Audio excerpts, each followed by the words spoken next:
of the economy, the Great Recession, the worst economic condition since the Great Depression. That is why the CBC budget invests in the American economy, invests in job training and education, invests in transportation and infrastructure, invests in research and development, invests in affordable housing, invests in creating manufacturing jobs. The CBC budget will renew unemployment compensation in order to make sure that the long-term unemployed, who are collateral damage of the Great Recession, can get back into the mainstream of our economy. The CBC budget will give America a raise to $10.10 per hour by lifting the minimum wage. By the way, that will help grow the economy because we have a consumer demand problem, and as a result of the increase in spending resulting from the minimum wage increase, everybody in America will benefit. And the CBC does this in a fiscally responsible way that will reduce the deficit, but it does it in a manner that does not balance the budget on the backs of working families, middle-class folks, senior citizens, the poor, the sick, and the afflicted, and that's not even an exhaustive list of what the Ryan budget does. And so I'm urging all of our colleagues to vote yes on the CBC alternative, invest in America, invest in our economy, and invest in our workers, and I yield back. Time of the gentleman has expired. The gentlelady from Wisconsin has 45 seconds remaining. Thank you so much to all of my colleagues in the Congressional Black Caucus who've worked hard on this budget. I was so happy that the chair of the Budget Committee came to the floor. We obviously don't have time to continue this conversation on poverty, and I think that there's much to talk about, since we shouldn't blame poverty programs or blame the poor, but we need to look at inequality, the state of our economy, and an unfair tax code. Indeed, 2007 and 1928, 2 years that ushered in the Great Depression and the Great Recession, chronicled the highest inequality in our country. And that might, in fact, talk about where our budget priorities ought to be.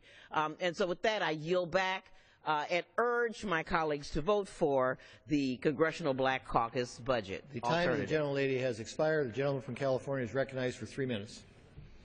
Thank you, Mr. Chairman. It's human nature, I think, to resist concluding that our beliefs have been disproven by experience. The more we invest in our mistakes, the less willing we often are to recognize and correct them. But sooner or later, we have to acknowledge from our own experience that certain policies work and certain policies don't, whether they're tried by Republicans or Democrats. My Democratic colleagues are right to praise the Clinton administration's handling of the economy, but we must ask, what were those policies? In 1995, he announced that the era of big government is over. Working in cooperation with the Republican Congress, they reduced federal spending by a miraculous 4% of GDP.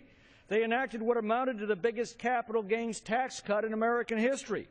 They reformed entitlement spending by abolishing the open-ended welfare system. They produced 4 budget surpluses in a row, and the economy flourished and it expanded for all Americans. And my colleagues are also right to heap scorn on George W. Bush's handling of the economy, but we have to ask again, what were those policies? Well, he increased federal spending by 2% of GDP. He enacted the biggest expansion of entitlement spending since the Great Society. He began the era of stimulus spending. He ran up what at the time were record budget deficits. Don't my colleagues see that they are advocating the same policies that got us into this mess? My objection to President Obama is not that he's changed Bush's policies, but rather that he has not changed them. He's taken the worst of them and doubled down on them.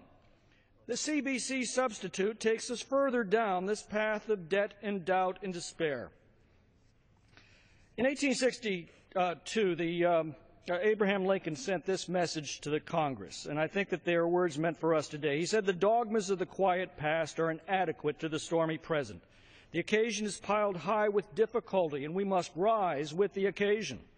As our cause is new, so must we think anew and act anew. We must disenthrall ourselves, and then we will save our country." I invite my friends to think anew and act anew, to disenthrall ourselves from the policies that have failed and to return to the policies of individual liberty, constitutionally limited government, and personal responsibility that produce the most prosperous, happy, and free society in the history of civilization. In short, freedom works, and it's time that we put it and our country back to work. I yield back.